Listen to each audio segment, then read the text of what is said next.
नमस्कार, माय समाचार में आपका स्वागत है और मैं हूँ श्री। दर्शकों, हम सब जानते हैं कि बाजीराव बाबा का जो सप्ताह है वो 3 जिलों में ज़्यादातर चलता रहता है और ये 3 जिलों में ज़्यादा लोगों का फोकस होता है। दर्शकों, अभी हम बेला मंडल के पोनाला गांव में हैं। यहाँ पर 24 साल से ये सप्ताह चल रहा है, यानी सत्संग चलता है। अभी ये 24 साल यानी एक साल, 1-2 साल नहीं बल्कि 24 साल तो कोई उत्साह के साथ दिन ब दिन और उत्साह बढ़ता जा रहा है लोगों का। और इसमें बाबा के हाथ पर बैठ होकर बाबा की गुरु दशा पर चल रहे हैं लोग। अभी जो भी ये बाबा की गुरु दशा पर चलते हैं वो सारे व्यसन छोड़कर सिर्फ बाबा की भक्ति में गुम रहे हैं। दर्शकों, बाजीराव बाबा ने लोगों के लिए एक कलाकार जो थे उनको बाहर निकाला। आप देख सकते हैं कि मेरे पीछे बीना बजाने वाले कोई तबलाकार है, कोई गायक है, कोई भजन और कीर्तन गाने वाले हैं। इसके पहले ये सब लोग छुपे हो गए थे, यानी इनकी जो कला थी वो अंदर थी। जब से बाजीराव बाबा के सप्ताह चालू हुई है तब से ये अपनी कला को प्रदर्शन कर रहे हैं और अपनी कलाकारी बता रहे हैं। दर्शकों, बाजीराव, हमारे कहने का मतलब ये है कि बाबा एक निर्वस्त्र सेवा करते थे, यानी किसी बाबा को किसी चीज़ की लोभ नहीं थी। उसी तरह से ये जो भी कलाकार आते हैं इनको भी किसी तरह की लोभ नहीं होती, बल्कि लोगों को समझाने के लिए, लोगों के सामने बाबा के विचार रखने में और गाँव स्वच्छता और व्यसन मुक्ति इन सब के बारे में ये लोग बताते रहते हैं। और पोनाला गाँव में तो 24 साल से ये सत्संग चल रहा है। कई सारे यहाँ पर पोनाला गाँव में देखा गया तो यहाँ पर आधे से ज़्यादा लोग बाबा की गुरु दशा पर चलते हैं, यानी उनको सब जीवन में जो भी ऐशो आराम है वो त्याग देकर बाबा के रास्ते पर चलना ये इनका काम बन चुका है। दर्शकों, इसी संदर्भ में आज बड़े पैमाने पर यहाँ पर काला होता है और बेला मंडल में सबसे प्रसिद्ध काला यानी सत्संग जो होता है वो पोनाला गांव में होता है। मायमावली भी इसके पहले भी बताई थी कि पूरे मंडल में अगर बेला मंडल में कभी सर्वे किया जाए तो सबसे बड़ा जो प्रोग्राम देखा गया है तो मायमावली की नज़र में पोनाला, दहगांव, ऐसे भी 4-5 गाँव है यहाँ पर होता है। लेकिन पोनाला का जो सत्संग है काला है वो सर चढ़ कर बोलता है और सभी पोनाला के आजू बाजू के जितने भी गांव हैं या तो फिर दूसरे शहर से भी लोग आते हैं, बेला शहर से भी लोग आते हैं और महाराष्ट्र से भी लोग आकर भजन कीर्तन के साथ, भक्ति के साथ झूम कर इस काले को, इस सत्संग को पूरी तरह से मनाते हैं। धन्यवाद। पर आप बने रहिएगा मायमावली के समाचार के साथ।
आखिर को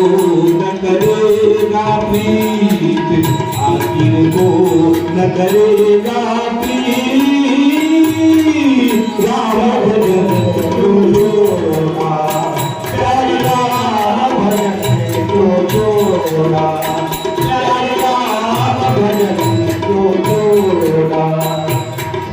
भाई बिरादिर सब चल पीछे सब चल पीछे सब घाटीचे उलटी उनकी अंतकाल में रह कर अकेला क्या बोले कहीं प्यारे प्यारे प्यारे प्यारे राम भजन क्यों जोड़ा प्यारे राम भजन क्यों जोड़ा प्यारे राम भजन क्यों जोड़ा प्यारे राम भजन क्यों जोड़ा प्यारे राम भजन क्यों जोड़ा प्यारे राम भजन क्यों जोड़ा धन दो मांगी तुझको नहीं पूछी मर गई कहीं अजी अब तो क्या किया कर भाई अब तो क्या किया कर भाई सभी गए दिन भी 2023 ते 16/12/2023 पर्यंत दरवर्षी हा ज्ञानेश्वरी पारायण सत्याच्या माध्यमातून बाजीराव महाराजाच्या कृपेने हा संत सोहळा चालू आहे.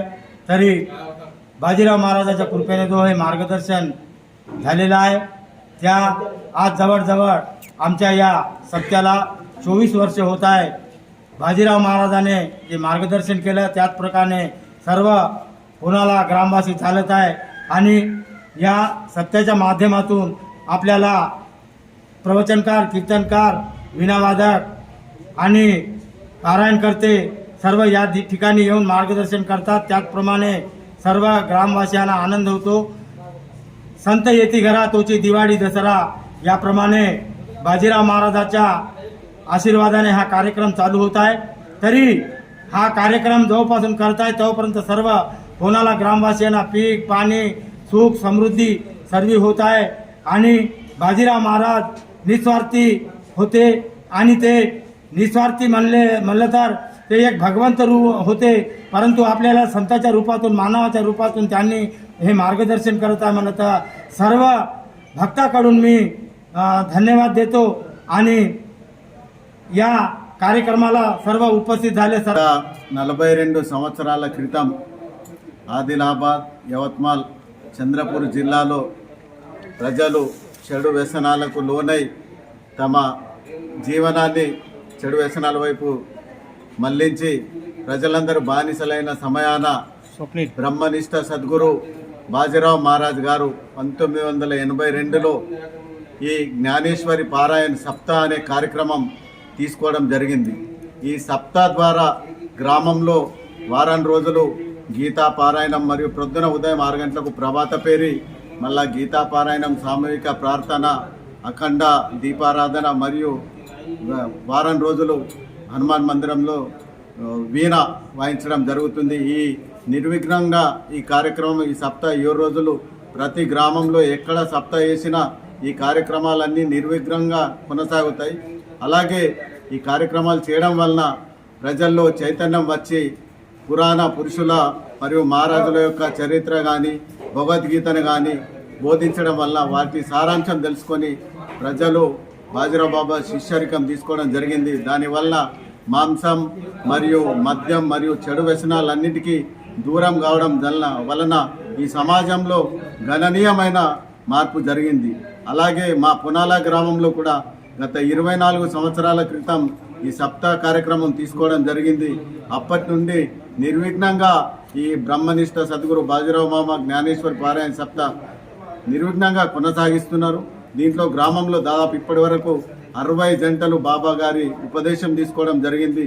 దానివల్ల వాళ్ళు మద్యంకు దూరమైనారు, మాంసాహారానికి దూరమైనారు మరియు చెడు వ్యసనాలన్నింటినీ వాళ్ళు తొలగించి మంచి సాంప్రదాయంలో సత్సంగంలో చేరడం వల్ల ప్రజల జీవితాల్లో గణనీయమైన మార్పు జరిగింది. కాబట్టి ఈ సప్తా ఇలాగే మన ఈ సృష్టి ఉన్నంత వరకు కంటిన్యూగా నిర్విఘ్నంగా కొనసాగాలని కోరుకుంటూ ప్రజలు మార్పు అంటే చెడు అనేది లేకుండా అయిన రోజే ఈ సప్తా సమాప్తి అవుతుంది తప్ప అప్పటి వరకు నిర్విఘ్నంగా ఈ సప్తా కొనసాగుతాయని తెలియజేస్తూ మా గ్రామంలో కూడా వారం రోజుల నుంచి ఈ సప్తాను దిగ్విజయం చేసినందుకు వివిధ గ్రామాల నుంచి వచ్చిన పారాయణకర్తలకు, సంతులకు, కీర్తనకార్, ప్రవచనకార్, వీణావాదక్ వీళ్ళందరికీ మా పొలాల గ్రామస్తుల తరపున ప్రత్యేకంగా హృదయపూర్వక ధన్యవాదాలు తెలియజేసుకుంటున్నాను. జై బాజీరావ్ మహారాజ్, బోలో బాజీరావ్ మహారాజ్ కి.